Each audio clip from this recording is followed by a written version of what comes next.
Gerardo Melo Mourão. Invenção do Mar. Canto 7º.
E chegam bravos de Holanda, e chegam bravos franceses disputando aos portugueses prenda de tanto valor. Praia de Iracema, os olhos no parapeito das ruínas da fortaleza de Chuneborche. O velho bardo de barba assíria, a viola ponteia, compõe o setestrelo, a redondilha dos versos populares, e a tribo dos meninos dos terreiros, da Serra dos Cocos a Meruoca, de Jericoacoara Messejana, e os cantadores nas feiras do Aquiraz ao Crato a Crateús, Cascavel e Inhamuns, repetem a crônica da Guerra Púnica, de piratas ingleses, almirantes de França e capitães de Holanda e seus assaltos à terra núbio do Maranhão a Pernambuco, à Bahia das Bahias e ao Rio de Janeiro. No país do Ceará Grande e Mel Redondo, emburilhada em sangue de guerreiros, de Olinda e Salvador e São Luís, no sangue do capitão Estácio de Sá, guardamos a certidão da saga. Eu mesma ouvi, com os outros meninos, Alexandre, Francisco, Raimundo, João, tantos Antônios, tantos Josés e Pedros e Expeditos, nos bancos de peroba da escola de minha mãe, e aprendi a cantá-la, com Luiz e Manuel na quadra do mercado de Ipueiras, onde as histórias da guerra eram gemidas, nas rabecas dos cantadores da feira, Anselmo e Juvenal, e às vezes Florencio ou Jeremias, e ali guardei seus nomes, Guararapes, Henriques, Vieiras e Potis. A corte de Madrid suspeitava 2 mercadores não cristãos, e cristãos novos, e seus passos nos mercados flamengos, decretou-se a expulsão dos estrangeiros nas terras do Brasil. Entre boiadas, pedras verdes, tribos, engenhos, casas de farinhas, couros curtidos, fronteiras norte e sul e leste-oeste, fortins de taipa, roças elementares, algodoais e monjolos de milho, e escolas de padres, rezas, ladainhas, cantorias, Pola Lei, Pola Grey, os capitães morenos do país do Nordeste, da argila das ribeiras do sertão e da areia do mar, amassaram nas mãos espinhaços e músculos de gente, e a terra era de barro bom para homem.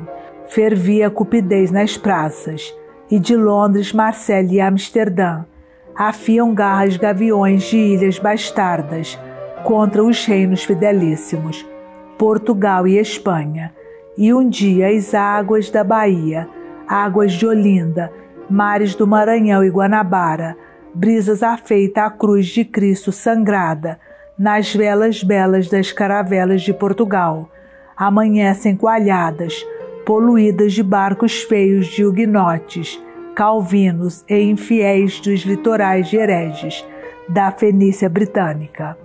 Aos infiéis, Senhor, aos infiéis, e ao som, Luís, de tua canora trombeta embandeirada, de tua tuba canora e belicosa, levantam-se índios pretos brancos, mamelucos, as lanças e arcos tomam, e aos toques da Diana, da alvorada. Éramos Espanha e Portugal. Tubas, inúbias e trombetas soam, e estremece a terra no espanto da alegria. Vai já nascer o povo brasileiro, e seu primeiro pranto sacode e acorda o ouro dos pendões, o verde das folhas dos canaviais de marinha.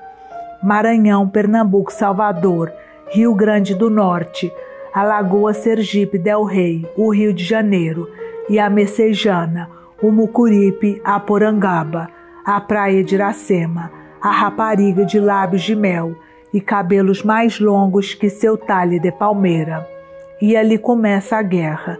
Não a guerra dos reis, era uma vez essa guerra, guerra do povo, um povo chamado brasileiro. Já Pero Lopes passara a fio da espada os corsários calvinos no Nordeste.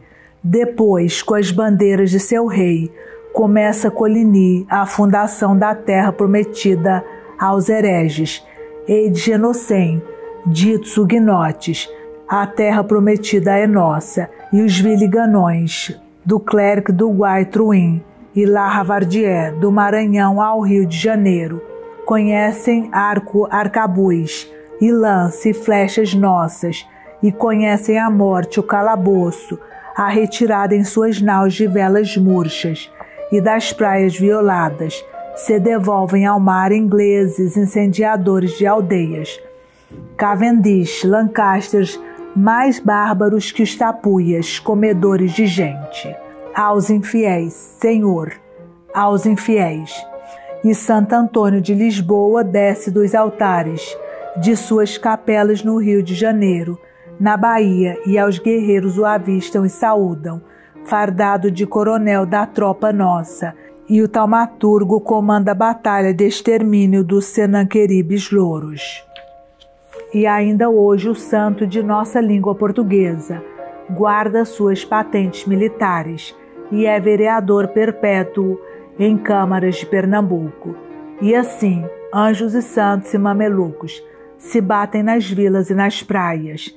Em penhascos antigos de uma delas, mestre Jerônimo, jangadeiro, viu figuras e inscrições feitas de sangue. E não era sangue de gente, era um sangue sagrado, o sangue dos anjos feridos por armas estrangeiras. Eu vi o sangue dos anjos derramado na pedra. Derramou-se na terra, Augustim, o sangue dos anjos, e o sangue nosso, e o sangue dos corsários que abatemos, e o sangue do cordeiro nutre em seu país corações de leão, e freme para sempre o coração da terra, ao fervor da sístole do coração de seus varões, diástole de anjos da guarda, arcanjos, querubins e serafins, em nossas veias vivas.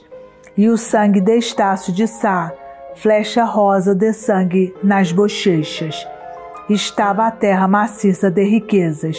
Era o Recife de Pernambuco, o primeiro porto do mundo, 120 navios por dia, 2,5 milhões de escudos de açúcar, a Bahia, 2 milhões, e a Paraíba do Norte, Itamaracá e o Rio de Janeiro, mais de 1 milhão, e os engenhos de cana pagavam todas as perdas da Índia. Afia as unhas o carcará de Holanda, mercadores sem pátria, armam a frota e em busca de 363 engenhos de açúcar-alvo, 26 velas, 500 bocas de fogo emergem da neblina. Seus almirantes batavos, almirantes de corso bucaneiro. Pirren, Zainansklein. Pirren, herói de Holanda, e os outros com 3.300 homens, rompem na Baía das Baías. No assalto de surpresa, tomaram a cidade, pareciam conhecer cada palmo da praia, guiados por mercadores suspeitos. O padre Jerônimo enfrenta a cavalo a chusma belga. O rico Pero Garcia, por uma bala de canhão, é morto na janela de seu sobrado baiano. A fortaleza do mar dispara em vão seus tiros de honra. E Dom Marco Teixeira, bispo e santo, com seus paramentos de seda roxa, consumiu as sagradas espécies no altar da Sé.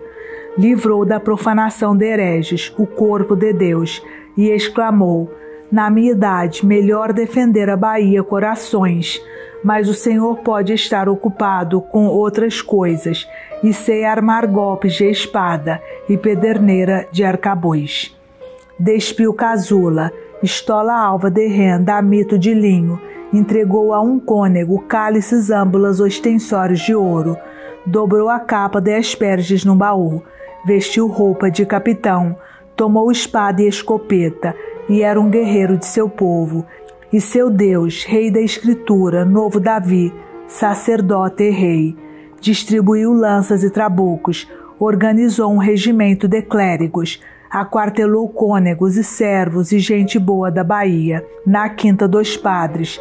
Daí arrancam todos para a ribeira do Rio Vermelho, e na enchente das águas rugidoras morrem centenas na escuridão da noite. E ainda hoje os baianos de Salvador chamam conselho monte no Rio Vermelho, junto ao mar, onde se juntaram os clérigos em planos de defesa. Marcharam para a aldeia do Espírito Santo, atroparam os índios dos jesuítas, catecúmenos, cercaram suas roças para mantimento e logo começou a crescer o exército de guerrilha.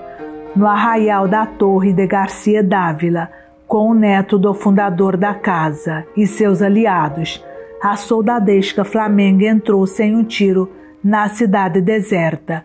O governador Diogo de Mendonça Furtado, decidido a morrer de espada em punho e um morrão aceso, pronto a explodir uns barris de pólvora, sozinho com seu filho, mais o ouvidor e o sargento Mor. O ouvidor pelo casqueiro segurou-lhe o braço e foram presos e levados a ferros para a Holanda. Numa chuva de balas, conta o padre Vieira, tempestade de fogo e ferro, e estrondo e confusão. Relâmpagos fuzilando feriam os olhos, na nuvem de fumaça não se via nada, e o trovão da artilharia e o clangor das trombetas povoavam de estudado terror a cidade deserta. Saquearam as casas, foi grande a pilhagem, 3.000 caixas de açúcar e muito pau-brasil, e os soldados mediam ouro e prata nos chapéus vazios, jogavam dados em paradas de 300, 400 florins, roubaram todas as moradias, só pouparam as casas do cristão novo Francisco Druz e seus parceiros. A guerrilha, a guerra santa do bispo guerreiro, tocai a todas as estradas, tiro certeiro, 2 capitães da tropa de cônegos, derrubam da emboscada o governador holandês Van Dort, e acabam de matá-lo à espada com seu corneteiro, e vieram os índios e trincharam os corpos, e assaram a carne branca dos flamengos, e se regalaram e dançaram. Os guerrilheiros do bispo fecharam todas as entradas e saídas da cidade. A fome rondava a soldadesca holandesa, e em vão o cristão novo Francisco Druz, morador da Bahia, tentou arranjar farinha de pau em Boipeba e Camamu, e o senhor bispo morreu de achaques em seu acampamento, cercado de cônegos e soldados, e só tirou a farda e a espada da cintura, para ser sepultado em paramentos de gala. Outros dizem que compareceu diante de Deus, com os seus aparelhos de capitão, a cruz pastoral, entre o arcabuz e a espada. Os clérigos cantaram em torno de seu caixão o hino de exultação da Páscoa, o Exultet, e o hino dos pontífices à entrada das catedrais, Et sartiedois manus qui diebus suis lacui deu. E o grande sacerdote chegou à presença de Deus com a espada cortadora de orelhas de seu antecessor, Cefas, dito Pedro, fundador de sua igreja. De Pernambuco, o governador Matias de Albuquerque manda seus albuquerques e chega a esquadra real com a flor das marinhas latinas, nossas.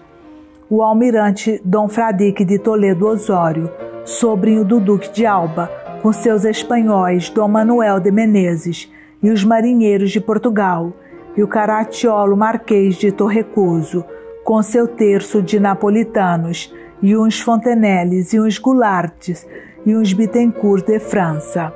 O holandês manda um tambor a parlamento, e não é recebido, e Dom Fradique responde: só vou falar pela boca dos canhões. Em 1919, piratas de terra e mar largaram armas, bandeiras, petrechos e riquezas. O cavalheirismo latino deixou os oficiais com suas espadas e arribaram todos a seus polders rumo à Holanda. O triunfo passou a chamar-se Restauração da Bahia. E Lope de Vega escreve sua comédia É o Brasil Restituído, e Frei Juan Bautista Maino pinta os heróis baianos na apoteose de Felipe IV, presença do Brasil, única até hoje no Museu do Prado, e ergue-se na cidade do Salvador a Igreja de Nossa Senhora da Vitória, a primeira das 365 igrejas que a Bahia tem. Lembra Peralva, segundo o cantador de seus mares. Domina a Holanda o corso e os mares, e é cantado ainda hoje, entre os meninos de escola nas cantigas de roda, em Delft e Amsterdã. Pirren, seu nome é curto, suas ações são grandes. Assaltou e roubou a frota da prata dos peruleiros. Ganhou 100 milhões de ducados. O dinheiro da prata do Peru armou outra esquadra. Espalhou de novo o terror nas costas da Bahia e Cabo Frio. E os de Holanda voltaram. Rapinas em Salvador. E agora é Pernambuco, Recife e Olinda, a província mais chica, caminho do Brasil, 2 países atlânticos, madrugada do Império, aurora do Mundo Novo, em nome do Padre, do Filho e do Espírito Santo. E restaram de aventuras francesas esses nomes das ilhas ao sul e ao norte: Villeganon, cidade de São Luís, e a graça dos beirais de seus palácios de porcelana, onde um dia estrondou a voz do padre Antônio Vieira. De Olinda a Holanda não há mais que a mudança de um I em A, e escreve Frei Antônio Rosado. Tantos eram os mercadores cristãos novos de Pernambuco, em conluio com sócios e parentes de Amsterdã, e a província mais chica de quantas há o reino de Portugal, diz o valeroso Lucideno.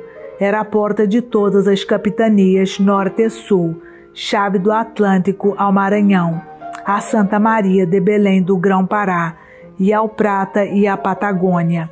Os Países Baixos da Holanda marcam a hora do estupro da terra adolescente, morena e magnífica.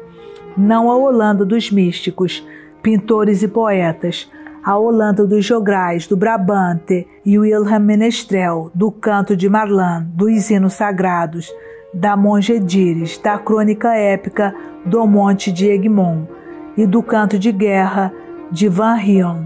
A Holanda de Ruysbroek, o admirável, das baladas castelãs, dos altos de Vondel, Holanda de De Witt, dos pincéis de Haus e Ruysdael, e Vermeer e Rembrandt, e todos da ronda noturna aos girassóis de Vicente.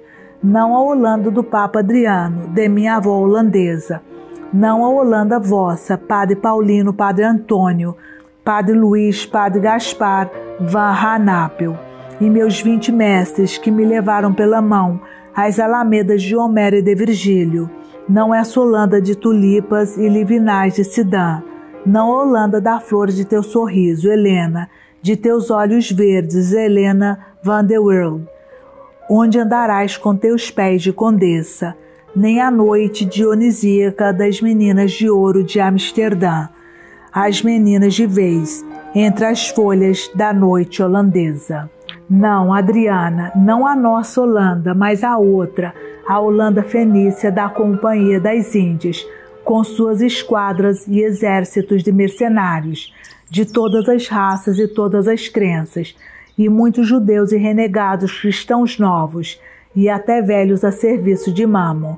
Era a Holanda o único país da Europa onde os judeus viviam livres, sem fogueiras e inquisidores, e escreviam seus livros, praticavam suas artes de físicos, adoravam o Deus de Israel, e também os bezerros de ouro, adotaram o país como Sesmaria de Judá, Nova Jerusalém, e seu ouro, e seus saberes mosaicos e talmúdicos desmentiram a lenda da avareza dos judeus, e generosos retribuíram a liberdade e a paz de suas sinagogas, e armaram a Companhia das Índias. Armaram o braço Flamengo para a travessia do Mar Vermelho, a Canaã do Atlântico. A Companhia das Índias queria já agora não apenas saque e butim de piratas, queria no que era a Nova Espanha e a Nova Lusitânia, fundar a Babel, Babilônia, Babilônia, dois mercadores de todas as pátrias, e de nenhuma. Matias de Albuquerque cercou de fortalezas e fortinhos a cidade de Olinda e seus caminhos, e fazia festas populares, pompas públicas, e acendia o amor da terra. Os holandas reuniram esquadra em Cabo Verde, aparato de 70 navios, 1.160 canhões e 7.000 soldados. Concentraram-se em São Vicente, e um patacho português levou a notícia a Pernambuco. Matias de Albuquerque, de noite em febre, febrilmente montou o espetáculo da guerra. Cresceu em torno do Recife, a linha dupla de paliçada, obstruiu o porto afundando 8 barcos de açúcar, e a linha bela de canhões alongou a praia de Olinda. Barrado o almirante Flamengo à entrada do porto, o invasor reuniu seus conselhos e, depois de muitas rezas e leituras piedosas de salmos do Testamento Antigo, com os calvinos e hebreus de sua banda, guiado pelo judeu Paparrobalos, meteu a tropa em terra, 3.000 homens pela enseada do Pau Amarelo, e o almirante destacou uma chalupa em direção à praia, levava bandeira branca e mensagem aos pernambucanos. Não vinha para saques nem matanças, vinha conquistar o país, fundar as posses, se entregassem sem resistir, trataria a todos com brandura e clemência. Antes de ouvir-se a embaixada, deu Matias de Albuquerque uma resposta de Albuquerque: a descarga da mosqueteria. O trom das armas era a senha da batalha, e as milícias de linha, as ordenanças, voluntários e frecheiros indígenas ocupam os pontos bons da luta. Alinham-se patrulhas, regimentos, comanda a infantaria entre as duas povoações, pelos redutos da vizinhança e ao longo do promontório aberto, entre Olinda e o Recife. Albuquerque assume com seu prumo o garbo e o comando da gente de cavalo, para acudir por toda parte o exército bizarro. Mais do que as armas, pôde a infâmia de Paparrobalos. Éramos 80 no forte de São Jorge, contra 1.500, defendemos a atalaia heróica. 7, 8 dias de fogo e arma branca. Ao fim de uma semana entraram os gringos em fúria. Restavam dos 80 nossos, 79 defuntos e um agonizante, todos lavados no fervor do banho de seu sangue. No colégio dos jesuítas de Olinda, uma trincheira em cada cátedra, um baluarte em cada sala, entre padres e leigos, negros, índios e brancos. Éramos 22, contra 1.000 holandeses. Despedaçaram as portas a bombardas. E encontraram no chão 19 mortos e 3 moribundos. Prelúdio Euclides. Das Termópilas caboclas de Canudos, de Termópilas em Termópilas, chegamos para começar de novo. Matias de Albuquerque no Arraial do Bom Jesus, e entre Arraial e Arraial, entre Olinda e o Recife, entre o Porto e os Engenhos, pelas chãs, pelas várzeas, montes e afogados, cada palmo de terra era um palmo de sangue. O hebreu Paparrobalos guiou os holandas por veredas e escarpas de Olinda, e Albuquerque tentou quebrar o avanço. Eram 8 companhias de infantaria e 4 de cavalos. 800 homens foram dizimados e dispersos. Restaram 20 soldados. À frente deles precipitou-se o capitão para o Recife, debaixo de chuvas de chumbo. Pareceu-me que convinha pegar fogo a 24 navios, mais de 8.000 caixas de açúcar e muito pau-brasil. algodão e tabaco, e assim queimei todas as casas em que havia açúcares, outras 1000 caixas e pau e tabaco. Valeria tudo bem 1.600.000 cruzados. E o licenciado André da Fonseca de Almeida e o meirinho da Correição, com grandes riscos de vida, tomaram a si salvar armas, pólvoras dos armazéns de Olinda, e essas munições sustentaram fogo de 4 para 5 meses, no Arraial do Bom Jesus, e os guerreiros achavam ser ali, de novo, o milagre da multiplicação dos pães e da pólvora. Pelas grotas ribeiras, tabas de índios convocavam à guerra todos os viventes da terra e do céu. O padre Vieira ia desafiar o próprio Deus no púlpito da Bahia. Esta causa é mais vossa do que nossa. Se não fordes o vencedor, sereis o derrotado. Parece até quererdes que Holanda vença. Se quereis, ficai com os infiéis. Eles quebrarão as imagens de vosso templo, de vosso filho crucificado e de sua mãe e seus santos. Eles profanarão os vasos sagrados, pisarão as sagradas espécies. Dai vitória a Holanda. Holanda vos construirá igrejas. Holanda vos erguerá altares. Entregai-lhe as Índias, entregai-lhe o Brasil, entregai-lhe as Espanhas e os reis apostólicos. E os povos que navegaram, trabalharam, derramaram sangue, para aumentar vossa fé. Talvez um dia nos querais de novo, pois não nos encontrareis. A audácia do padre chegou aos ouvidos de Deus e aos ouvidos do rei.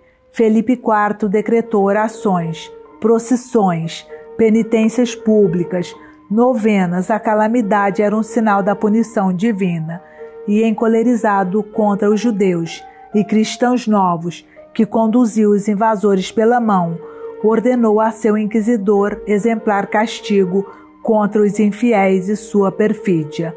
Multiplica-se a pólvora milagrosa no Arraial do Bom Jesus. Arregimentam gentes em Vila Formosa e Pojuque, Paraíba do Norte. Em mar e terra medram guerrilheiros.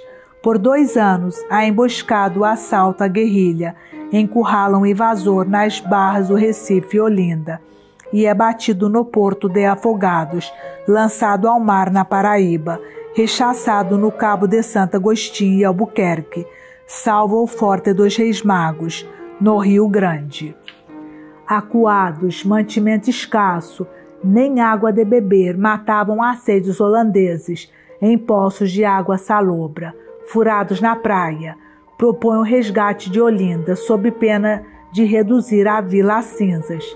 Queimai-a, responde Matias, saberemos construir outra, ainda mais bela.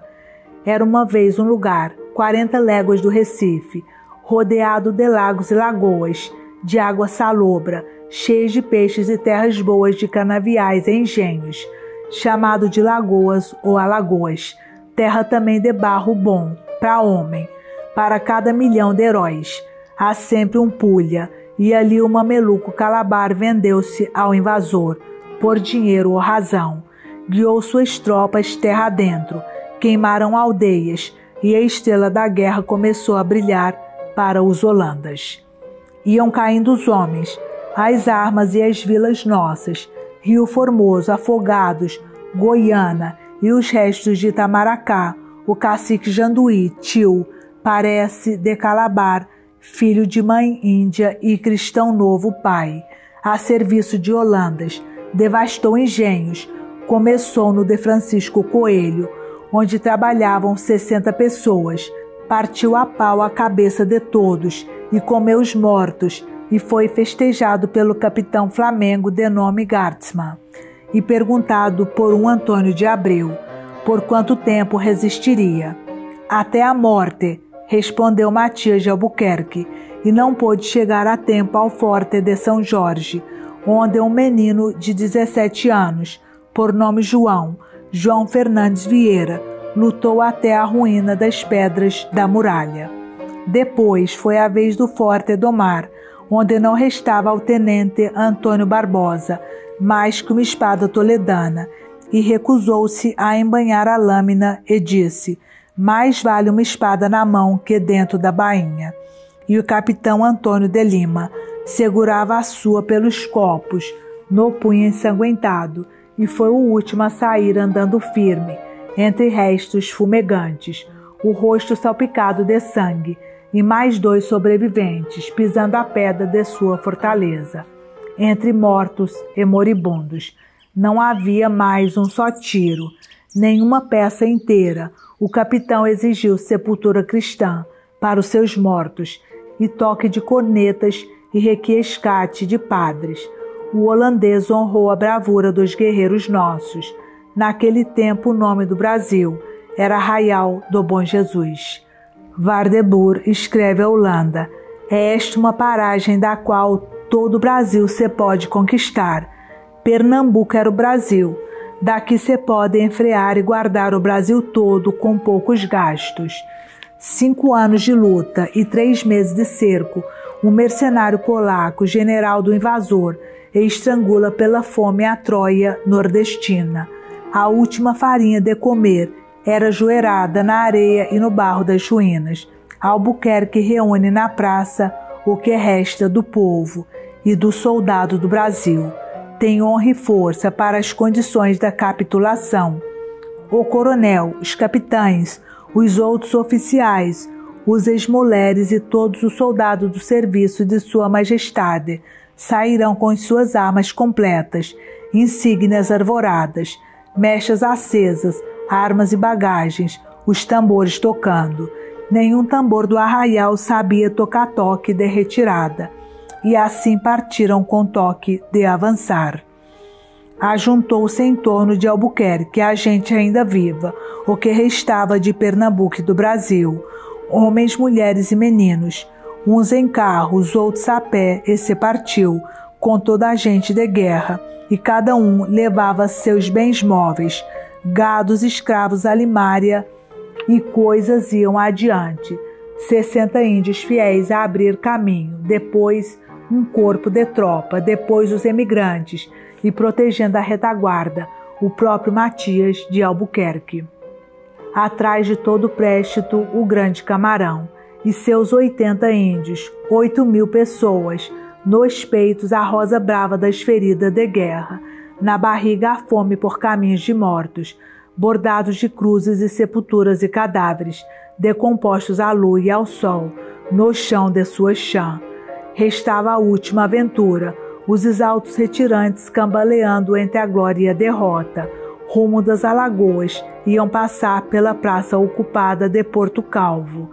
No último alento de suas forças, destruíram ali os fortes dos holandas, agarraram o Calabar, enforcaram num galho de quixabeira e esquartejaram seu corpo e espetaram a cabeça e os quartos nos moirões da paliçada.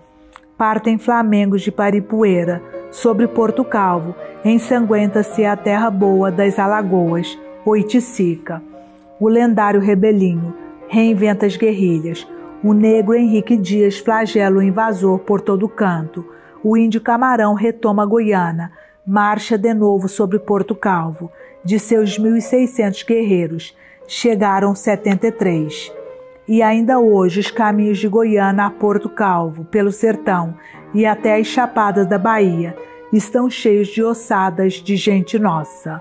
Os ossos dos varões do Nordeste marcam as fronteiras vivas do país e apontam nas navegações do sertão de sol a rota da viagem do povo brasileiro.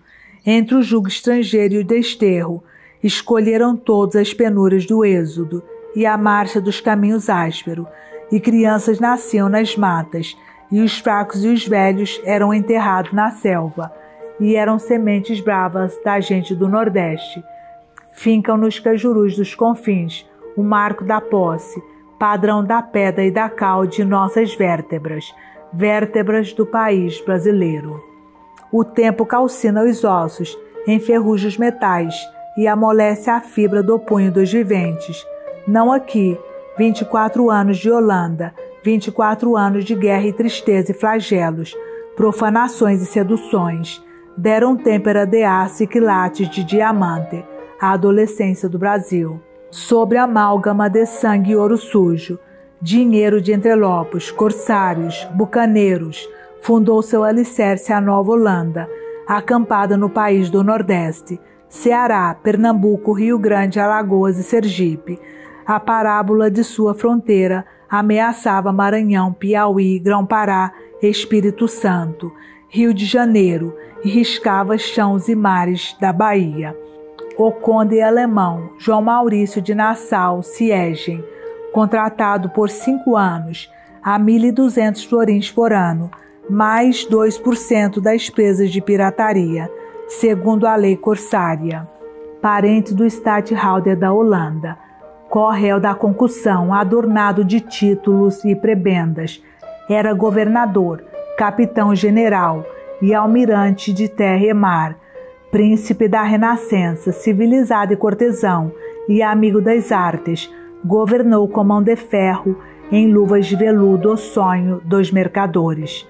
O Império Atlântico de ribeira a ribeira, a invasão de Angola, o mundo meridional, do Amazonas ao Prata, o país do ouro, das pedras, do pau de tinta, do açúcar e o mercado de escravos de Luanda e Guiné, e a ilha de São Tomé. Envia Nassau, do Recife, Angola, 800 holandeses, sob o comando de João Coen, e toma de assalto o forte de São Jorge da Mina, tortura os vencidos, e a Nova Holanda domina as 2 ribeiras do Lago Atlântico. Vai à Bahia, 40 navios, 3.400 soldados e 1.000 índios. O povo toca, rebate os sinos do Salvador. O capitão Sebastião do Souto avança sozinho, peito aberto contra a fileira de 500 arcabuzeiros, e brada: cães! A todos vós, hei de arrancar os olhos, sou eu, o capitão Souto, diante de quem tantas vezes fugistes em Pernambuco. Caiu varado por 500 balas, e Camarão e Henrique Dias, e seus índios e negros, e os mais guerreiros de Pernambuco abatem 500 holandeses, um por cada bala no corpo do capitão Sebastião do Souto, e o padre Vieira nomeia Santo Antônio de Lisboa, vencedor da batalha, e Nassau volta aos salões de seu palácio do Recife. 4.000 soldados holandeses e uma chusma de índios atacam Porto Calvo, e os nossos eram apenas 800 homens, terço de negros de Henrique Dias, e os 300 índios de Camarão, e ao lado do guerreiro sua mulher, Clara Camarão, de lança em riste comanda um batalhão de mulheres índias. O capitão Henrique Dias perdeu um braço no combate, empunhou a espada na outra mão, estancou o sangue com açúcar e mel de fumo e continuou na batalha. O general holandês redige o relatório enviado ao comando-geral. Eles se batem como os melhores guerreiros do mundo. Os brasileiros, sob o comando de Salvador Correia de Sá e Benevides, retomam a Angola. Dom João IV cede a acenos da Holanda e começam conversas de europeus, encerrar as brigas no Brasil, vender ao invasor territórios já conquistados por eles. Não sabiam que a guerra não era guerra de reis, era a guerra nossa, a guerra de um povo.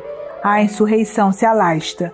O Maranhão primeiro, depois o Ceará, lançam ao mar os invasores, e no Recife, de casa em casa, os insurretos se preparam.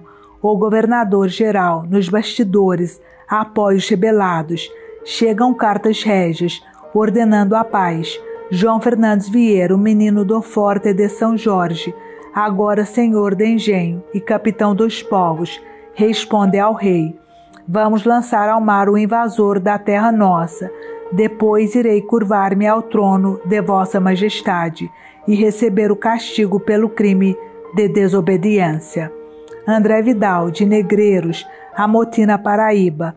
Felipe Camarão, de Tupoti, do mesmo nome Errá citava do Poti Felipe Camarão, do Ceará, que atravessa Ibiapaba na bandeira dos padres. Levanta os índios, e Henrique Dias, capitão governador-geral dos negros, maneta e gênio da guerra, 8 vezes feridos de bala, rebela a negritude do país do Nordeste. Os holandas escrevem cartas aos insurretos e oferecem vantagens e dinheiros, e proferem ameaças, reclamam a falta de resposta, e então Henrique Dias, governador dos negros, responde: senhores holandeses, saibam vossas mercês, tenho poucas letras e muita espada. Respondo sempre, e minhas respostas são sempre dadas. Vossas mercês podem senti-la no cheiro da pólvora, da boca de meus bacamartes. Meu camarada, o camarão não está aqui, porém eu respondo por ambos. Saibam vossas mercês, que Pernambuco é pátria dele e minha pátria, e já não podemos sentir tanta ausência dela. E este é o primeiro documento escrito da história do país, em que aparece a palavra pátria. E continua o governador Henrique Dias: depois da palavra pátria, aqui havemos de perder as vidas, ou havemos de deitar vossas mercês fora dela, a nossa pátria. E ainda que o governador-geral e sua majestade mesmo nos mandem retirar, primeiro que o façamos, lhes havemos de responder e dar as razões que temos para não desistir desta guerra. Naquele tempo, os viventes do país, pretos, índios e brancos, não podiam suportar a ausência da pátria. Hoje, um bronco doutor da economia e ministro da Fazenda informa que não há mais pátria, o que importa é o poder dos capitais. E 100 anos depois de Henrique, Joaquim José vinha das Minas imaginando a pátria e, sem contar com os terços guerreiros dos capitães do Nordeste, morreu sozinho pendurado em sua corda. Naquele tempo, naquela terra de várzeas, colinas, sertões, canaviais e praias, negros, índios e brancos faziam pátria. E Antônio Teles envia da Bahia o sargento-mor Antônio Dias Cardoso, espada capaz de organizar regimentos e adestrar tropas. João Fernandes Vieira o recebe e assina o Pacto do Levante, e nele escreve a palavra pátria. Pela primeira vez o verbo se fez corpo, e o Brasil se chama pátria no país do Nordeste. 23 de junho de 1645, data da assinatura do pacto. 162 anos depois, 1817, também ali, pela primeira vez, o Brasil se chamou Estado, e o Estado do Brasil foi proclamado na Revolução do Nordeste em Pernambuco, primeiro grito de armas da independência, de 22, e ali de novo o verbo se fez corpo. Nassau retorna à Holanda, os insurretos avançam mais, a Companhia das Índias decide a volta do conde ao Recife. O embaixador português, Souza Coutinho, o encontra no Bosque da Haia, em noite de tempestade, e estende-lhe uma bolsa de 400 mil florins, e foi o preço da retirada de Sena, do fidalgo estadista dos Estados Gerais, e seus negócios. Vendeu ainda ao príncipe eleitor de Brandemburgo, por 200 mil francos, as peças raras, trazidas do Brasil, e vendeu seu palácio do Recife, por 6 tonéis de ouro, 300 mil cruzados, aos judeus da praça, para nele instalar-se a grande sinagoga. Nem as degolas de prisioneiros, nem a entrega de centenas deles aos índios antropófagos, para a orgia dos banquetes de carne humana, nada mais ajuda os holandeses. As mulheres índias dos batalhões de Clara Camarão os estripam nas tocaias. As heroínas de Tejucopapo, do alto da paliçada, queimam assaltantes com potes, cabaças, alguidares de barro, cheios de água e azeite de carrapateira fervendo. E a pau e pedra acabam de matá-los. Os santos descem do céu para esmagar hereges. Santo Antão aparece no meio da batalha, e o lugar é hoje, entre canas verdes e memórias de guerra, a cidade da vitória de Santo Antão. Felipe Camarão viu descer do céu uma senhora de vestido azul e luminosos olhos, e ao seu lado batalhões de anjos, também vestidos de azul, distribuíam munição aos índios, vestidos com o ouro de suas próprias peles, e os nomes de todas as aldeias e vilas e lugares do país do Nordeste, do Maranhão à Bahia, lembram batalhas, sangue dos que mataram e morreram, e a estrela matutina da vitória brilha nos céus de Pernambuco, das Tabocas aos Guararapes. O grito da insurreição foi o canto do galo na madrugada de Ipojuca, 13 de junho de 1645. Minha mãe me ensinou a data na escola, de Ipueiras. Naquele tempo, aprendíamos essas coisas na escola e decorei também a data de 3 de agosto do mesmo ano, quando a pequena tropa, treinada pelo sargento Mor, passa a chamar-se Exército Restaurador. E mais uma vez o verbo se faz corpo, e pela primeira vez no país do Nordeste, patriotas em armas se chamam Exército.